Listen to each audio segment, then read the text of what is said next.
안녕하세요. DJ 서영입니다. 오늘의 사연 시작해보겠습니다. 안녕하세요. 서울에서 두 딸을 키우고 있는 40대 후반 여자입니다. 오늘 제가 이렇게 여러분에게 제 사연을 들려드리고자 한 건 생각만 해도 파렴치한 남편에 대해 이야기하기 위해서예요. 남편은 결혼 생활 내내 저를 힘들게 했어요. 신혼 때는 남편이 사고를 쳐서 큰 빚을 지기도 했죠. 그래도 부부니까 견뎠어요. 부부는 고통을 함께 나누는 사이라고 생각했거든요. 하지만 남편은 어느 날 뻔뻔하게 이혼을 요구하더군요. 이혼을 요구한 이유는 더 충격적이었죠. 저는 참지 않았죠. 지금부터 제가 어떻게 남편과 시댁 식구들을 나락으로 보냈는지 여러분들에게 이 사연을 통해 그 이야기를 들려드리려고 해요. 저는 가난한 환경에서 태어났어요. 아버지와 어머니가 모두 일을 하셨지만 좀처럼 자리를 잡기 힘들어 하셨어요. 아버지는 갖가지 이유로 직장을 많이 옮겨 다니셨거든요. 그중엔 해고를 당하는 일도 있었지만 대부분 아버지는 스스로 일을 그만두곤 하셨어요. 이런 환경에 있다 보니 저는 일찍 일을 시작하게 됐어요. 어머니 혼자 돈을 벌어서 생활해 나가는 게 힘들어 보였거든요. 전 아버지와 다르게 빨리 자리를 잡고 싶었어요. 그래서 어릴 때부터 미용을 배웠죠. 그 후 계속 미용 일을 하면서 돈을 벌었어요. 언젠가 저만의 작은 미용실을 개업하는 꿈을 꾸면서 말이에요. 그러다가 남편을 만나게 됐죠. 남편은 중소기업 영업부에서 일하고 있었어요. 저희는 1년의 연애 끝에 결혼하게 됐죠. 저는 남편의 자상한 모습에 결혼을 결심하게 됐어요. 이 사람과 좋은 가정을 이룰 수 있겠다 싶었죠. 그리고 무엇보다 남편은 성실했어요. 저희 아버지는 자상하지만 성실하지 못한 분이셨거든요. 그래서 남편을 봤을 때 이 사람과 결혼하면 후회는 안 하겠다 싶었던 것 같아요. 그래서 결혼을 하고 첫째 아이를 바로 갖게 됐어요. 저는 다니고 있던 미용실을 그만두고 아이를 낳았죠. 아이는 건강하게 태어났어요. 아이를 갖게 되니 더 책임감이 따르더군요. 좋은 엄마가 되고 싶었어요. 하루빨리 돈을 열심히 벌어 아이에게 좋은 걸 다 해주고 싶었죠. 그런데 그때 남편이 투자를 잘못해 가지고 있던 돈을 몽땅 잃게 됐어요. 하늘이 무너지는 것 같더군요. 여보, 진정해. 내가 지금 방법을 찾고 있어. 나도 이럴 줄 몰랐어. 정말 큰 돈을 벌 수 있다고 했는데 이 사기꾼 새끼. 정직하게 돈 벌기로 했잖아. 갑자기 어떻게 그렇게 큰 돈을 날릴 수가 있어? 아이도 있는 애 아빠라는 사람이 그렇게 쉽게 남한테 돈을 맡겨? 제가 생각했던 남편과 남편의 진짜 모습은 괴리감이 느껴질 뿐이었죠. 남편은 성실하게 돈을 벌어놓고 인생 한 방을 꿈꾸는 무모한 사람이었어요. 큰 돈을 벌 수 있다는 말에 홀라당 저희의 전 재산을 맡겨버린 거죠. 한마디로 저희는 사기를 당하고 길거리로 쫓겨나는 신세가 되었어요. 전세금도 잃어서 친정과 시댁을 전전하며 아이를 키웠죠. 남편은 이 상황에서 무너지더군요. 저한테 그 사기꾼을 찾겠다며 호언장담하더니 스스로 자신을 방에 가두더군요. 남편은 방에 박혀 일도 그만둔 채 술을 마시기 시작했죠. 이렇게 주저앉아 있을 수 없었어요. 저는 아이를 친정에 맡겨두고 일을 하기 시작했어요. 정말 악착같이 일했죠. 그렇게 일하다 보니 점점 빚을 갚고 안정을 되찾기 시작했어요. 양가 부모님의 도움 없이 다시 집을 얻었을 때 둘째를 출산하게 되었죠. 남편은 둘째까지 태어나고 나서야 정신을 차렸어요. 남편은 고향으로 내려가 형들 밑에서 일하겠다고 했죠. 아주버님 두 분은 고향에서 고기 유통업을 하고 있었거든요. 아주버님 두 분 다 시부모님과 함께 살고 있었죠. 형님들은 조카들 교육 때문에 서울에 살고 있었거든요. 그래서 남편이 마음 놓고 형님들에게 가 일을 할 수 있었던 것 같아요. 남편은 아주버님 도움을 받아 돈을 벌다가 서울의 괜찮은 회사의 영업직에 재입사하면서 다시 서울로 올라왔어요. 그 후론 제가 미용실을 개업하게 되면서 상황이 많이 좋아졌어요. 남편도 안정적으로 돈을 버니 숨통이 트이는 기분이었죠. 둘이 함께 돈을 벌면서 빚도 전부 청산하게 됐어요. 저는 미용실을 운영하면서 단 하루도 쉬지 않고 일했죠. 아이들을 돌보느라 친정엄마가 많이 고생하셨어요. 하지만 엄마는 그때마다 별거 아니라는 듯 저를 다독여 주셨죠. 시간이 가는 줄도 모르고 산 것 같아요. 하루 종일 가게에 틀어박혀 있다 보니 이렇게 시간이 많이 흐른 줄도 몰랐어요. 어느새 큰딸은 고등학생, 작은 딸은 중학생이 되었죠. 아이들이 자라면서 크고 작은 일이 있었지만 빚이 많던 예전보단 괜찮은 날을 보내고 있었어요. 근데 저에겐 깊은 고민이 하나 있었죠. 아이들은 성격도 좋고 공부도 알아서 잘해서 제가 딱히 걱정할 일이 없었어요. 항상 아이들과 많은 시간을 보내지 못한 게 미안할 뿐이었죠. 그런 저에게 아이들은 고민의 대상이 아니었어요. 제 고민 대상은 바로 시댁이었어요. 명절만 되면 시댁에 가는 게 너무 힘들었거든요. 올해도 시댁부터 갈 거야? 대체 친정은 언제 가려고? 작년에도 친정부터 간다고 해놓고 결국 시간 없다고 안 갔잖아. 올해도 시댁 먼저 가면 작년이랑 똑같은 거 아니야? 당신은 자영업자고 나는 회사원이잖아. 회사원은 명절밖에 쉬는 날이 없다고. 명절 아니면 우리 집은 언제 가? 내가 가게를 비운 적 있어? 나는 주말도 없이 일해. 쉬어봤자 명절밖에 쉬는 날이 없는데 나는 친정에 언제 가라고? 그럼 당신이 우리 회사 가서 나 쉬게 해달라고 말 좀 해줘. 어? 명절은 시댁에 갔다가 명절 끝나면 당신 혼자 친정에 다녀오면 되잖아. 이럴 거면 따로 각자 집에 가면 되지. 나는 왜 데려가? 밥이나 하라고? 당신은 친정에 가지도 않으면서? 시끄럽다. 그만 좀 하자. 이런 걸로 꼭 말다툼을 해야겠냐? 친가보다 외가가 더 가까이 있잖아. 애들은 명절 아니어도 외할머니 보잖아. 애들 입장에서도 명절엔 친가에 가는 게 맞지. 남편은 자기 할 말만 하더군요. 제가 아무리 화를 내도 남편은 들은 척도 하지 않았어요. 이 문제로 남편과 저는 많이 다퉜어요. 아이들 앞에서 안 싸우려고 했는데 아이들은 귀신같이 저희 부부가 싸우는 걸 알고 눈치를 보곤 했죠. 보다 못한 큰딸이 남편에게 말하더군요. 아빠, 너무하는 거 아니야? 엄마는 명절 내내 고생하는데 아빠는 뭐해? 당연히 엄마도 외할머니 봐야 하는 거 아니야? 아빠는 왜 맨날 아빠 마음대로 해? 딸이 한 소리 하자 남편은 입을 꾹 다물었어요. 평소 큰딸이 정말 말수가 적거든요. 남편과 대화를 하는 일은 더더욱 없었죠. 그런 딸이 한마디 하니 남편 입장에선 어이없지만 할 말이 없었을 거예요. 저도 딸의 힘을 받아 큰 소리 쳤죠. 나도 시댁에 할 만큼 했어. 앞으로 명절에 친정 안 가면 나도 시댁 안 가. 마음대로 해. 진짜 서러워서 살겠냐? 딸이라고 지 엄마 편드는 것 봐. 아빠도 많이 양보하는 거야. 내가 보기엔 아빠는 양보한 적 한 번도 없어. 엄마한테 미안하지도 않아? 남편은 큰딸 앞에서 찍소리도 못했죠. 그 이후로 추석엔 외가 먼저, 설엔 친가 먼저 이런 방식으로 명절에 양가 부모님 댁을 방문하게 됐어요.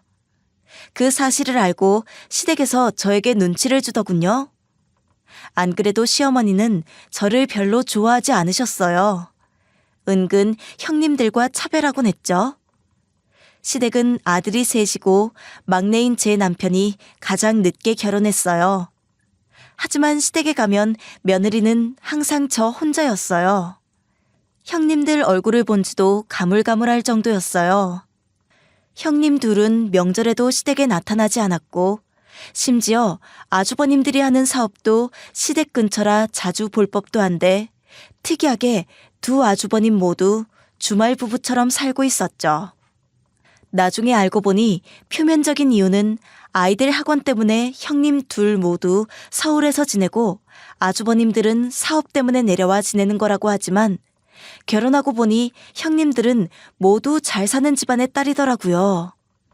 시댁은 형편이 넉넉한 편이 아니었거든요. 그래서 그런지 가난한 집 딸인 저를 만만하게 생각했던 것 같아요. 형님들은 항상 핑계를 대며 명절에 내려오지 않았죠.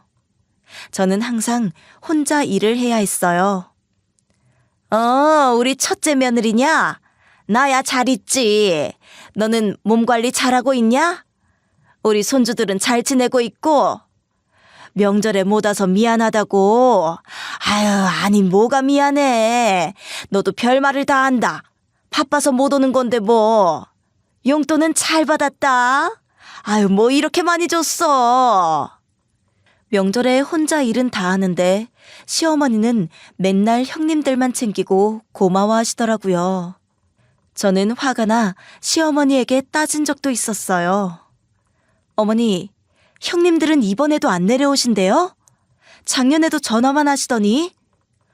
둘 다 일이 바쁜 걸 어떡해. 애들이 안 내려오고 싶어서 안 내려오니? 어머님, 저 서운해요. 명절이나 어머님 생신 때 저만 오잖아요. 그리고 저도 많이는 아니지만 계속 용돈 드렸어요. 예전에 못 드린 건 남편이 빚져서 그거 갚느라 못 드린 거고요. 그래, 알아. 너 착한 거 알지? 누가 뭐라고 했니? 어머니, 저한테 고맙다는 말 한 번도 안 하셨어요. 형님한텐 전화할 때마다 고맙다고 하시면서. 어머, 얘가 왜 그래? 아, 너야 항상 옆에 있으니까 말을 안 하는 거지. 아, 그리고 이따가 너 친정 갈 거니? 우리 애 보니까 너무 피곤해 보이는데. 그래도 가야죠. 저희 엄마가 기다리고 계시는데. 작년 명절에도 못 갔거든요. 그래, 너희 가면 우리 집이 또 텅 비겠다. 며느리가 이렇게 시댁을 불편해하는 줄은 몰랐네. 결국 시어머니는 저에게 고맙다는 말도 하지 않으시더군요. 대놓고 차별을 하는 것도 아니고 은근슬쩍 차별을 하니 저도 대놓고 큰 소리는 못 치겠더라고요. 저는 결국 명절마다 혼자 집안일을 다 해야 했죠. 어머님, 나 싫어하는 티 내시는 거 당신도 봤지? 형님들이랑 차별도 하시고. 나도 돈이 많았으면 용돈 많이 드리고 명절에 시댁에 안 왔지. 당신이 너무 예민하게 구는 거 아니야? 우리 엄마가 당신 엄청 챙겨주잖아. 그리고 매번 얼굴 보는 건 당신인데 형수님이 더 좋겠어? 나도 그렇게 생각했어. 그리고 당신은 어머님한테 친정 가는 거 잘 말한 거 맞아?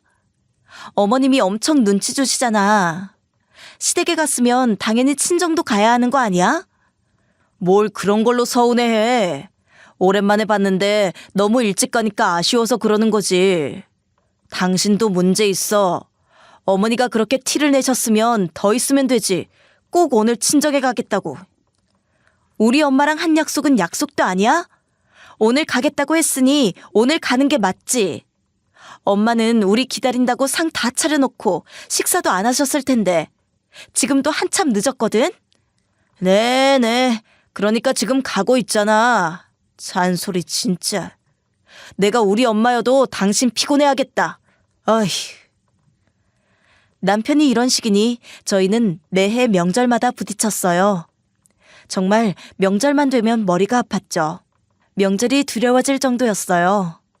시간이 흘러 다시 코앞으로 다가올 명절이 다가왔죠. 할 수만 있다면 정말 숨고 싶을 지경이었어요. 그런데 남편이 뜻밖의 말을 하더군요. 당신 시댁에 가기 싫다고 했었지? 이제부터 나 혼자 시댁에 갈 테니까 당신은 친정으로 가. 그렇게 하는 게 우리 서로 좋을 것 같다. 당신 괜찮겠어? 우리 따로 가면 애들은 분명 나 따라갈 텐데? 그것도 어쩔 수 없지 뭐. 애들이 안 가겠다는데 내가 뭐 끌고 갈 거야? 남편의 갑작스러운 변화에 놀랐어요. 남편은 대수롭지 않게 요즘엔 다 이렇게 한다며 따로 가자고 하더군요. 이런 일을 쉽게 결정할 남편도 아니고 시댁도 조용히 넘어갈 집안이 아니라 의심이 됐지만 별다른 일은 일어나지 않더군요. 시어머니가 전화를 할 줄 알았는데 전화도 안 하시더군요. 그렇게 1년 내내 남편 혼자 시댁으로 갔어요. 명절마다 스트레스 받을 일이 없어서 너무 좋더라고요. 딸들도 외가를 더 좋아해 항상 저를 따라다녔죠. 저는 아이들과 엄마와 아버지를 모시고 국내 여행도 다녔어요. 시댁에선 명절 내내 음식하랴, 청소하랴, 설거지하랴 정신없었지만 외가에선 일을 할 필요가 없었죠. 엄마와 제가 돌아가며 상을 차리고 뒷정리는 딸들이 했어요. 이런 모습을 보니 딸들이 어느새 많이 컸다는 걸 느낄 수 있었죠. 생각보다 남편이 없는 명절이 너무 좋더라고요. 남편과 명절 내내 다툴 필요도 없었죠. 저는 명절은 일을 하는 것보다 더 힘든 날로 기억하고 있었는데 남편 없이 친정에 오니 비로소 정말 쉬는 기분이 들더군요. 진작 이렇게 따로 갔으면 좋았을 텐데 싶더라고요. 그러다가도 한편으론 남편이 너무 조용해서 좀 불안했어요. 남편은 시댁에 혼자 다닌 이후로 확실히 잔소리가 줄었거든요. 그리고 시댁에 가는 빈도수가 많아졌죠. 원래 주말이면 남편은 항상 집에서 잠만 잤거든요. 근데 어느 순간부터 주말에도 시댁에 간다고 하더라고요. 당신이 주말에도 시댁에 가는 건 오랜만이네. 주말은 짧다고 집에서 잠만 자던 사람이? 아, 나 요즘 형들이랑 낚시 다니잖아. 낚시가 의외로 재밌더라고. 그래? 당신도 취미 가지면 좋지 뭐. 근데 낚시용품은 다 어디 있어? 당연히 우리 집에 있지. 나는 아직 낚시 초보라 비싼 장비 안 샀어. 다 형들 거 빌려 쓰는 중이야. 잘했지? 그래, 잘했네. 뭐만 시작하면 장비부터 사는 사람이 이번에는 무슨 일이야? 나도 돈 아껴. 당신한테 무슨 소리를 들으려고 비싼 낚시 장비부터 사겠어? 어느 순간부터 작은 불씨 같던 불안이 점점 커지더군요. 남편의 행동이 어딘지 모르게 수상하다는 생각을 하게 되었죠. 갑자기 남편이 다른 사람처럼 변했거든요. 제가 이런 고민들을 주위에 이야기하니 친구들은 걱정스럽게 말했어요. 이건 내 생각인데 네 남편 바람 피우는 거 아니야? 아니, 갑자기 변한 게 마음에 좀 걸려서. 나도 그렇게 생각해. 아니, 사람이 너무 다른 사람처럼 변하니까 좋은 게 아니라 점점 불안한 거 있지. 혹시 모르니까 남편 몰래 확인할 수 있는 건 다 확인해봐. 찝찝한 것보다 그냥 눈으로 확인하는 게 낫잖아. 저는 친구의 말에 밤늦게 남편 차의 내비게이션도 확인해보고 문자도 확인해봤어요. 목적지는 늘 시댁이더라고요. 연락을 나눈 사람들도 모두 아주버님 뿐이더군요. 저는 아주버님들이 모두 주말 부부로 시댁에 지내시니 형제들끼리 자주 만나나 보다 하고 가볍게 넘겼어요. 형님들도 어느 순간부터 시댁에 아예 드나들지 않는 눈치더라고요. 그래서 그런가? 형제끼리 더 많은 시간을 보내는 것이라고 믿었죠. 증거가 아예 없다는 거지? 그거 진짜 신기한 일이네. 그럼 진짜 형제들이 낚시에 취미라도 붙인 건가? 그냥 몰래 시댁에 따라가 보지 그랬어. 그렇게까지 하고 싶지 않아. 나도 시댁 근처에 가기도 싫고. 그럼 어쩔 수 없지 뭐. 남편을 믿어보는 수밖에. 그래, 별일이야 있겠어. 남편의 변화는 그렇게 해프닝으로 일단락되는 줄 알았죠. 그런데 시간이 흘러 제 인생에서 가장 황당한 소리를 듣게 되었어요. 우리 이혼하자. 너한테는 이게 진짜 좋은 기회야. 위자료 2배로 줄 테니 빨리 우리 사이 정리했으면 좋겠다. 남편은 큰딸의 대학교 입학을 앞두고 이혼을 통보했어요. 너무 갑작스러운 일이라 어리둥절했죠. 그러다 화가 나더군요. 저는 몰라도 아이들이 있는데 이렇게 쉽게 이혼을 결정한 남편에게 화가 났어요. 갑자기 이혼을 결심한 이유가 뭐야? 나 이 정도는 당신한테 물어봐도 되잖아. 이유? 그런 게 어딨어. 그냥 다 지쳐. 당신이랑 사는 게 너무 지친다고. 지치는 건 나 아니야? 나 신혼 때부터 고생만 했어. 당신이 사기로 집에 있는 돈을 싹 다 날려서. 왜 옛날 얘기를 하고 그러냐? 당신이 먼저 이혼 빌미를 만들었잖아. 친정만 가랬다고 진짜 친정만 가냐? 당신은 그렇게 시댁에 가기 싫어? 나도 이제 이런 게 지친다고. 그러니까 빨리 정리하자. 명절에 시댁이랑 친정 따로따로 가자고 한 건 당신이야. 내가 아니라. 남편은 들은 척도 안 하더군요. 고작 저게 이혼 사유라니 말도 안 된다고 생각했죠. 저는 남편과 싸우면서까지 지난 몇 년 동안 시댁에 갔었거든요. 그러니까 괜히 연성 높이지 말고 조용히 갈라서는 게 제일 좋아. 명절까지 이혼해. 그래야 위자료 2배로 받을 수 있어. 남편의 말에 온갖 정이 떨어지더군요. 남편에게 정이 남아있었던 건 아니었지만 남편이 투자를 잘못했을 때 대신 빚을 갚겠다고 열심히 했던 날들과 명절에 내려가서 혼자 일했던 날들을 생각하면 억울해서 잠이 안 올 정도였어요. 은희를 원수로 갚는다는 게 이런 건가 싶었죠. 남편의 이혼 소리에 자존심이 많이 상했어요. 화도 났고요. 심정이 너무 복잡했죠. 그런데 한편으로는 이런 의문이 들더군요. 남편이 왜 저렇게 급하게 이혼을 하려고 하지? 그 부분이 너무 이상했어요. 남편과는 자주 다투긴 했지만 사이가 아주 나쁜 건 아니었거든요. 그리고 무엇보다 같이 산 세월이 있는데 제가 낌새도 못 채게 이런 식으로 이혼을 통보한다는 게 이상했어요. 남편은 티를 냈는데 내가 눈치를 못 챈 걸까? 내가 모르는 문제가 있나? 너무 머리가 복잡했죠. 결국 답답한 마음에 주변 친구들한테 고민을 털어놓았어요. 결국 네 남편이 이혼을 하자고 했다고? 그럼 확실해. 50대 남자가 이혼 소리 꺼내는 건 딱 하나래. 분명 이유가 있을 거야. 그러니까 넌 절대 이혼해주지 마. 그럼 어떡해? 남편은 명절 전까지 이혼해달라고 난린데. 이혼하면 위자료까지 더 주겠다고 큰소리치고 있어. 그렇게 나오니까 더 수상하네. 이혼은 절대 해주지 말고 우선 증거부터 찾아. 친구의 말을 듣고 보니 이상한 점이 한두 가지가 아니더군요. 주말마다 낚시를 하러 간다며 시댁에 갔던 것도 그렇고 출장도 자주 가지 않았던 사람이 요즘 부쩍 출장이 잦아진 것도 그렇고 친구의 말대로 수상한 점이 한두 가지가 아니었죠. 저는 친구의 말을 따라 이혼을 해주지 않기로 마음먹었어요. 지금 이혼해줘봤자 남편을 도와주는 꼴이라고 생각했죠. 그때부터 전 남편 몰래 증거를 찾기 시작했어요. 남편은 빨리 이혼하자며 난리를 치더군요. 시간이 갈수록 남편은 조급해 보였죠. 그 모습을 보니 확신이 서더군요. 이 이혼을 해주면 안 되겠다 싶었죠. 남편이 원하는 대로 해줄 수는 없잖아요. 저는 할 수 있는 데까지 남편을 괴롭힐 작정이었죠.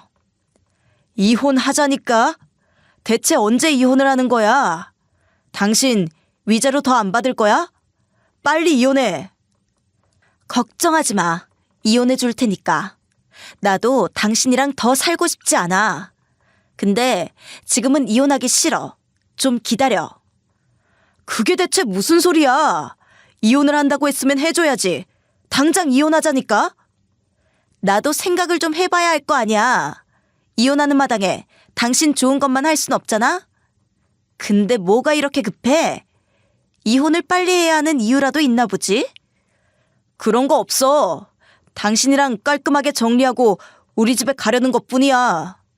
그러니까 명절 전에만 이혼해줘. 어? 그럼 진짜 위자료 2배 줄 테니까. 남편이 흥분해서 크게 외치더군요. 저는 직감적으로 알았어요. 명절에 증거를 찾을 수 있겠다고 생각했죠. 남편은 정말 이혼만을 바라는 사람처럼 맹목적으로 굴더군요. 명절이 다가올수록 더 초조해 보였죠. 전 서두를 게 없었어요. 어차피 전 명절에 모든 걸 알 수 있겠다는 생각을 하고 있었거든요. 남편은 얼굴이 점점 초췌해지기 시작했어요. 잠도 잘 못 자는 눈치였죠. 그러다 급기야 남편은 무릎을 꿇고 제게 빌더군요. 여보, 내가 미안해. 제발 나랑 이혼 좀 해주라. 나 진짜 명절 전에 이혼을 해야 한다니까. 제발 나 좀 놔줘. 나도 너 꼴 보기 싫어. 좀 기다리라고. 우리가 몇십 년을 함께 산 부부인데 이렇게 쉽게 이혼이 될 줄 알았어? 내가 이렇게 부탁을 해도 안 되는 거야? 당신도 이혼하고 싶었다며. 대체 뭐가 문젠데? 이혼 시기는 내가 결정해. 그러니까 조용히 좀 기다려. 아님 정말 이혼을 그때 해야 하는 이유라도 있는 거야? 뭐? 이유? 아니 그런 거 없어. 이혼을 그때 해야 하는 이유가 어디 있어? 그냥 마음 편하자고 그런 거지 뭐. 빨리 서류상으로 정리되면 좋잖아. 남편은 불안한 듯 보였어요. 그 모습을 보니 코웃음이 나더군요. 남편의 입장에선 저에게 이혼 수락을 받아내야 하지 집에서도 나갈 수 없는 상태였죠. 남편은 더 강하게 저에게 매달리기 시작했어요. 저는 그럴 때마다 모르쇠로 일관했죠. 남편은 심리적으로 위축된 모습이었어요.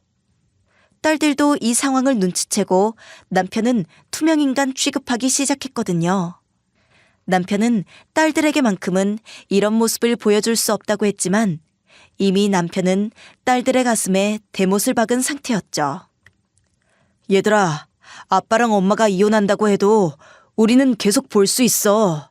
그런다고 해서 너희가 아빠 딸이 아닌 게 아니야. 응? 나도 아빠 얼굴 보기 싫어. 짜증나. 차라리 잘 됐네. 그냥 좀 나가주면 안 돼? 작은 딸은 제 눈치를 살폈지만 큰 딸은 하고 싶은 말을 다 하더군요. 남편은 충격받은 눈치였죠. 큰 딸의 일침에 남편은 짐을 챙겨 밖에서 혼자 살기 시작했죠. 속이 시원하더군요. 남편의 얼굴을 볼 필요 없으니 좋았죠. 하지만 남편은 그 후로도 저에게 계속 연락했어요. 제발 마지막으로 이렇게 부탁 좀 하자. 어? 이혼하자. 이렇게 버텨봤자 나는 당신이랑 이혼할 거라니까. 알았다고. 알았으니까 기다려. 나도 당신이랑 이혼하고 싶어 죽겠으니까. 아니 그러면 이혼을 하면 되잖아. 왜 안 한다고 버티는 거야? 내가 뭘 더 어떻게 해줘야 명절 전에 이혼해 줄래? 나 귀찮게 하지 마. 그럼 내가 생각은 해볼게. 알겠어? 제가 이렇게 말하니 남편은 정말 다음 날부터 연락을 멈추더군요. 내내 시달리던 남편에게서 벗어나니 살 것 같았죠. 그러나 남편은 명절 전날 갑자기 태도를 바꿨어요. 당신, 아니 너, 우리 집에 절대 올 생각하지 마. 어? 명절에 우리 집 근처도 얼씬거릴 생각하지 말랬다. 내가 뭐하러 너희 집을 얼씬거려?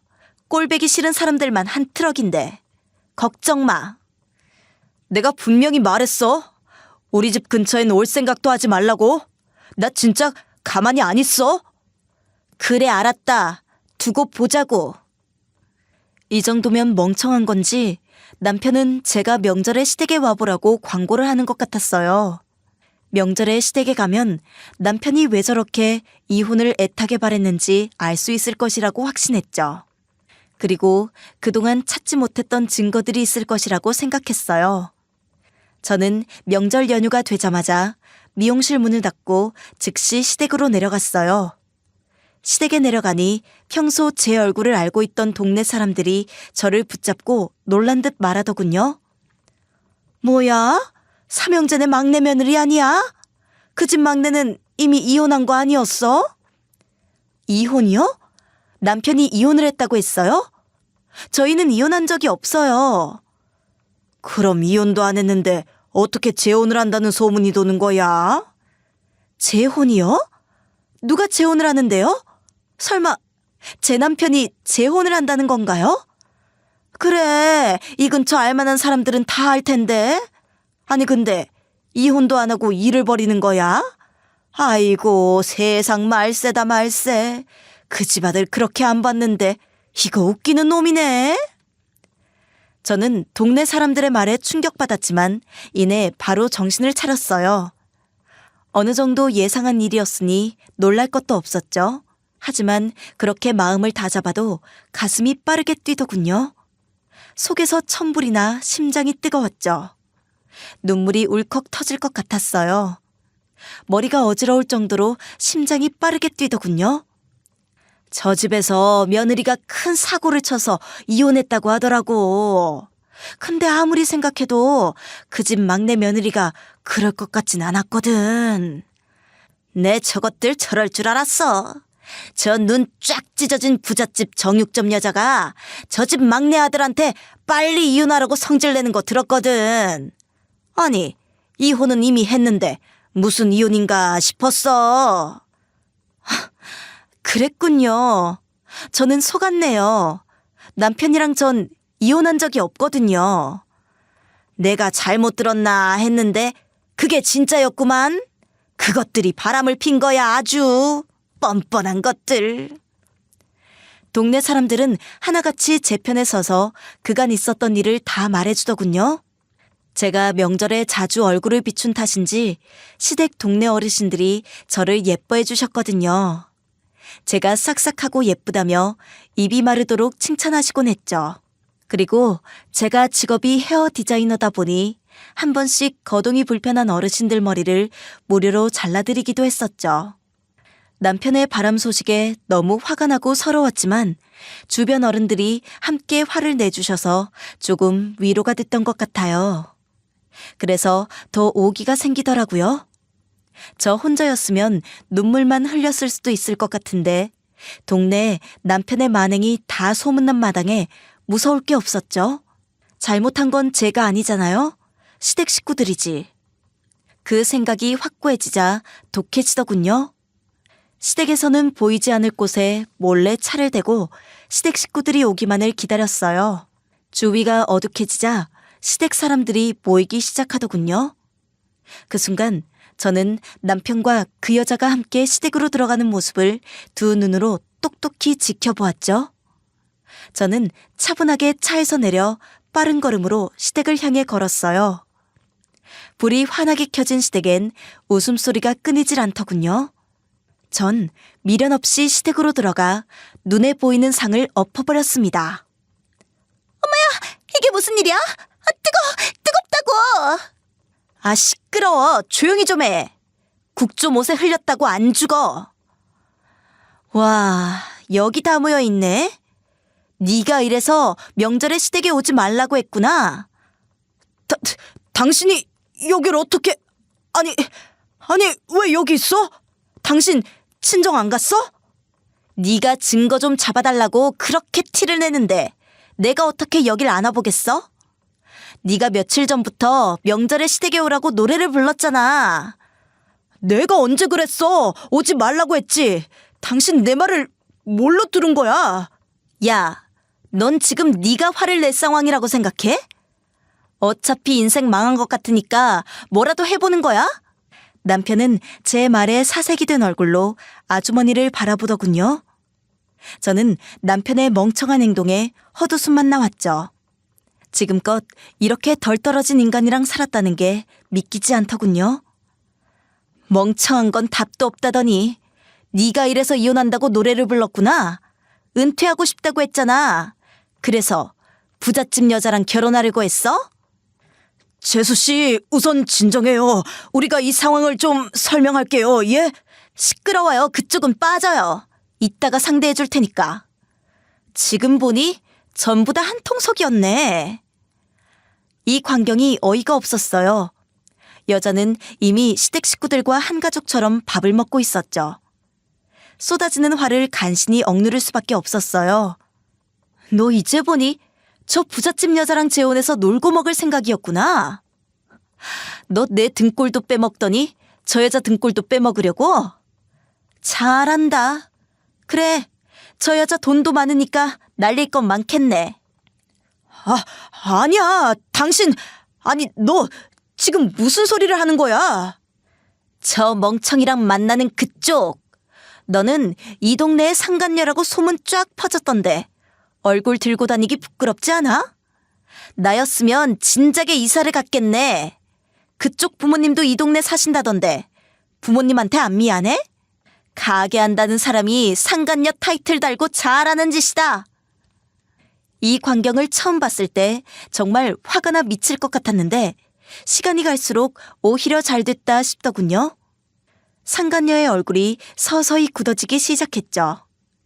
남편은 저와 상간녀 사이에서 이러지도 저러지도 못하고 씩씩거리기만 했어요. 그 모습이 얼마나 웃긴지 속이 다 시원했어요. 여자는 아까 남편에게 보여줬던 상냥한 미소를 지운 채 자신의 젖은 옷만 노려보고 있었죠. 설마 바람 피우면서 이 정도 각오도 안 한 건 아니겠지? 옷 젖어서 억울하면 나한테 세탁비 청구하세요, 부자 아줌마. 당신 아무리 화가 나도 그렇지 이렇게 무식하게 쳐들어오면 어떡해? 그럼 뭐 예고라도 하고 쳐들어올까? 너는 배우자가 바람 피웠는데 들어가도 되냐고 전화하고 들어올래? 남편은 마지막 발악이라도 하듯 헛소리만 짓거리더군요. 멍청한 너랑 더 이야기하기 싫다. 나도 말도 통하지 않는 사람들이랑 대화하는 거 시간 낭비라고 생각해. 그냥 소송 걸게. 제가 소송을 걸겠다고 하자 남편은 필패를 예감했는지 펄쩍 뛰더군요. 자신의 옆에 상간녀가 있다는 것도 잊은 채 남편은 제게 매달렸어요. 소송? 여보, 내 말 좀 들어봐.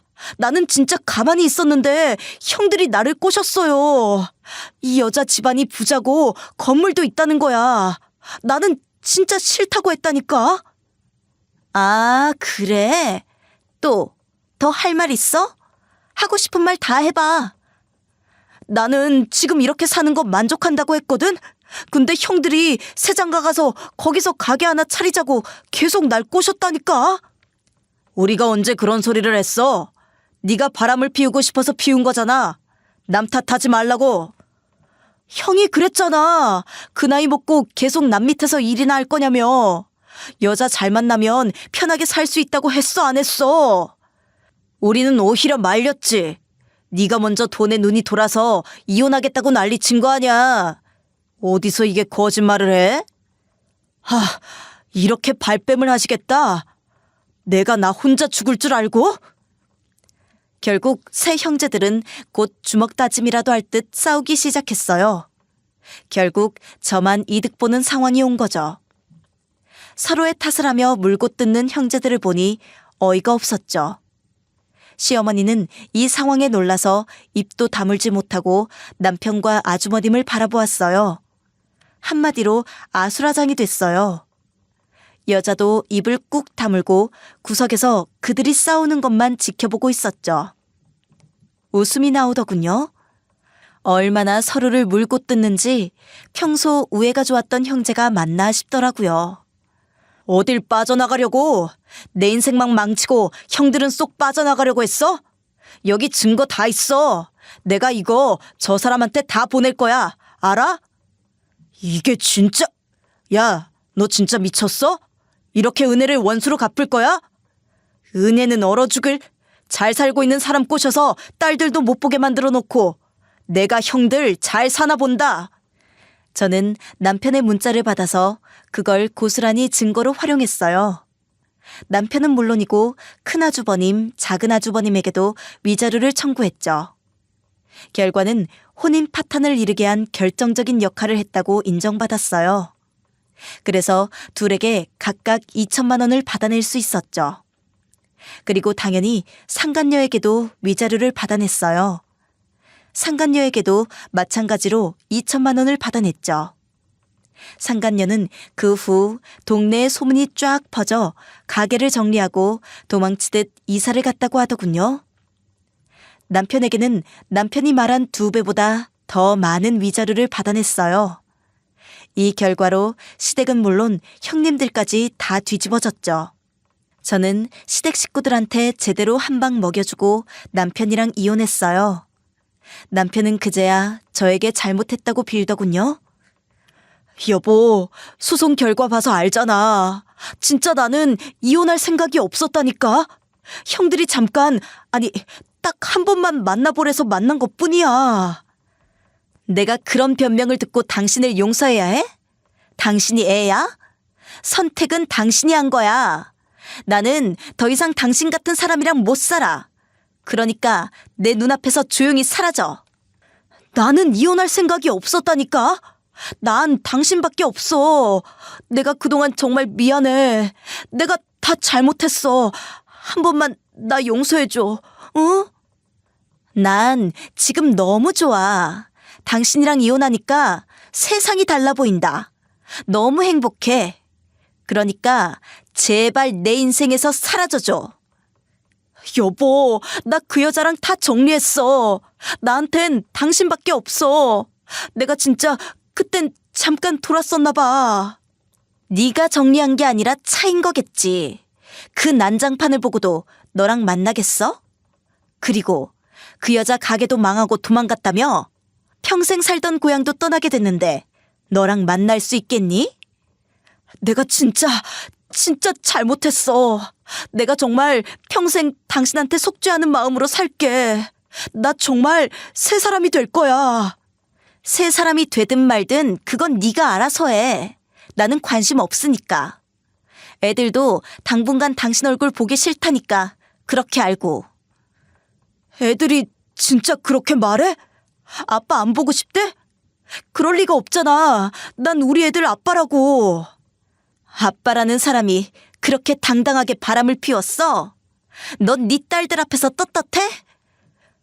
내가 죄인이야. 내가 정말 큰 실수를 했어. 사람은 누구나 실수할 수 있잖아. 나도 잠깐 실수를 한 거라고 생각해주면 안 돼? 참 뻔뻔하네. 실수.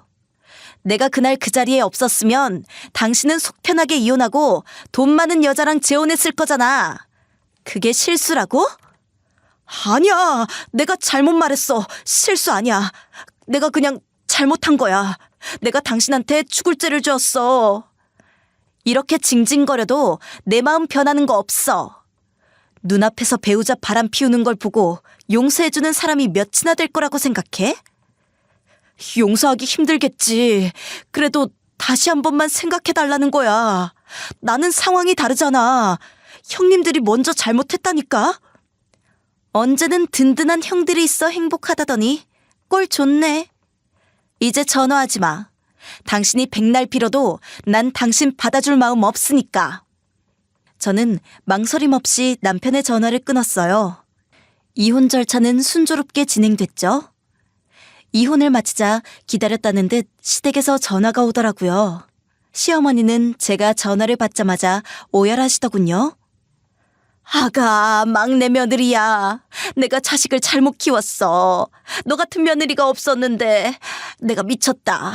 내가 그때 말렸어야 했는데 내가 미안하다. 어머님, 이제 그만하세요. 다 끝난 일이에요. 지난 일을 어쩌겠어요? 이미 물을 엎질러졌는데. 아가, 우리 막내 아들 한 번만 용서해주면 안 되겠니? 내가 정말 잘못했다. 제가 이미 두 눈으로 다 봐버린 걸 어떻게 용서를 해요? 어머님 같으면 제가 다시 시댁 식구들을 볼 수 있을 것 같아요? 네가 우리가 보기 싫다고 하면 네 앞에 평생 안 나타나마. 명절에도 친정에만 가. 응? 우리가 이렇게 빌게. 한 번만 우리 막내 아들 용서해주면 안 되겠니? 네.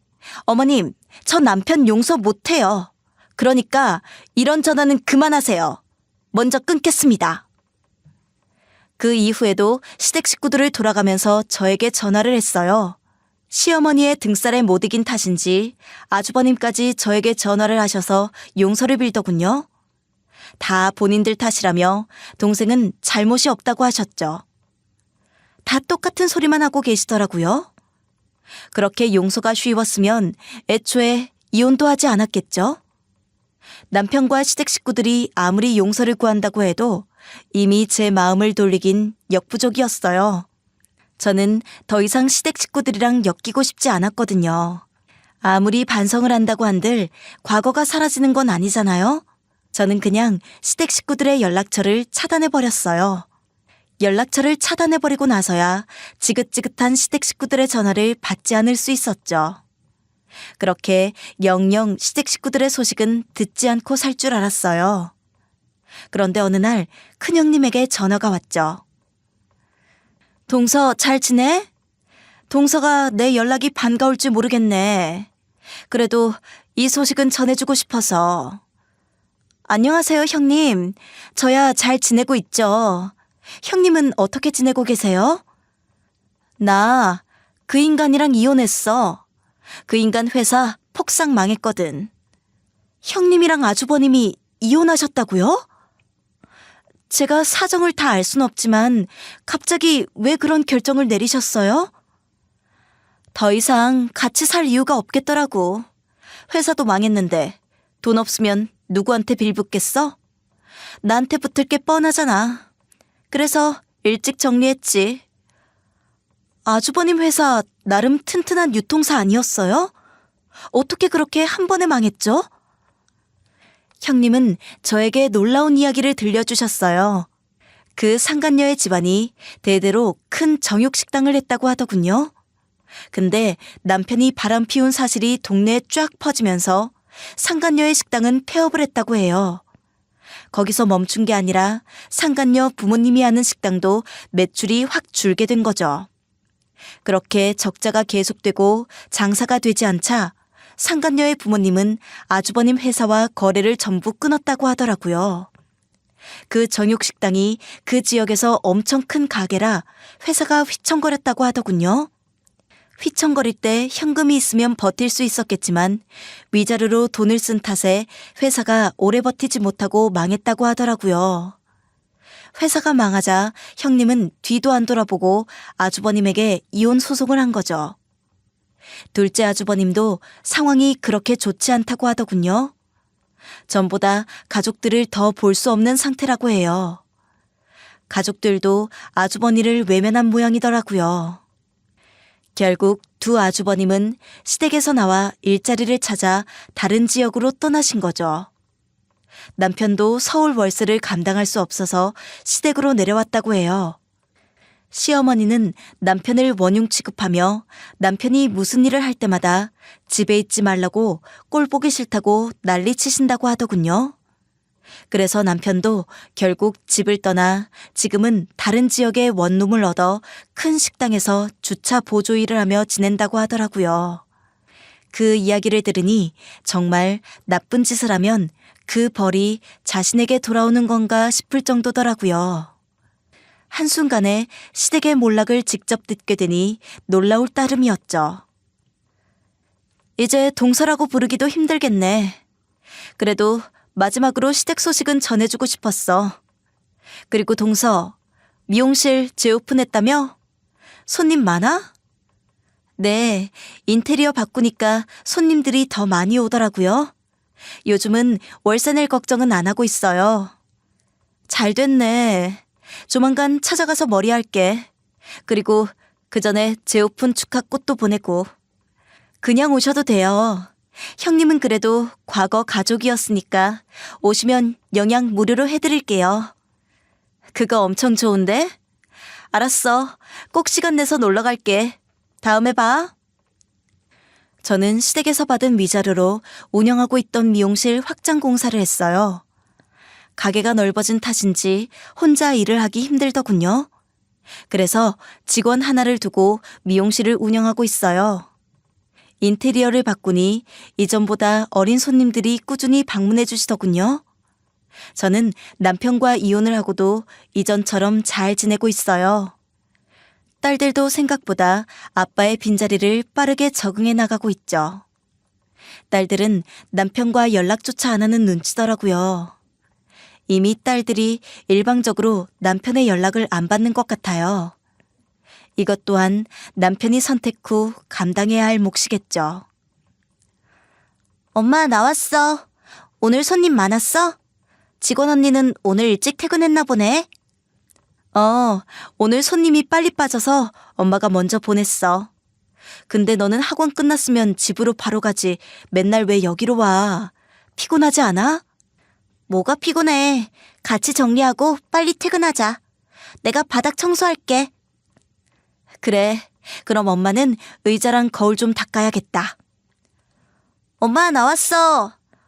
지하철에 사람이 왜 이렇게 많아? 힘들어 죽겠네. 근데 나 뭐 하면 돼? 언니, 오늘 늦는다고 하더니 빨리 왔네? 그럼 언니가 바닥 좀 쓸어라. 내가 바닥 닦을게. 너희는 맨날 힘들다고 징징거리면서 여기로 오더라? 집에 가서 쉬라니까. 힘들다는 애들이 청소는 기가 막히게 잘해. 엄마, 이게 다 용돈을 위한 수작이라는 것만 알면 돼. 세상에 공짜는 없어. 그래? 고맙네. 감동할 뻔했는데 되게 친절하게 말해주네. 용돈은 한 1,000원만 더 주면 될까? 에이, 엄마. 조금 더 써야지. 5,000원도 아니고 1,000원은 너무했네. 저는 두 딸들을 보며 항상 생각해요. 남편이 잃은 건 돈뿐만이 아니라는 것을요. 저는 남편 없이도 앞으로 두 딸들과 행복하게 살 거예요. 새침한 것 같지만 누구보다 저를 아껴주고 챙겨주는 두 딸들 때문에 매일 힘을 얻고 있거든요. 여러분, 저는 배신과 고통이란 긴 터널에서 빠져나와 지금은 행복하게 살고 있어요. 여러분들 중 저와 비슷한 경험을 겪으신 분들도 있겠죠? 저는 그분들에게도 이런 말씀을 드리고 싶어요. 누군가 나를 배신했다고 해도 세상이 끝나지는 않더라고요. 그 사람이 없어도 제 삶은 지속되죠. 그러니 당당히 자신의 길을 걸어갔으면 좋겠어요.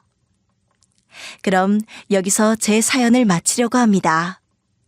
지금까지 제 사연을 들어주셔서 감사합니다.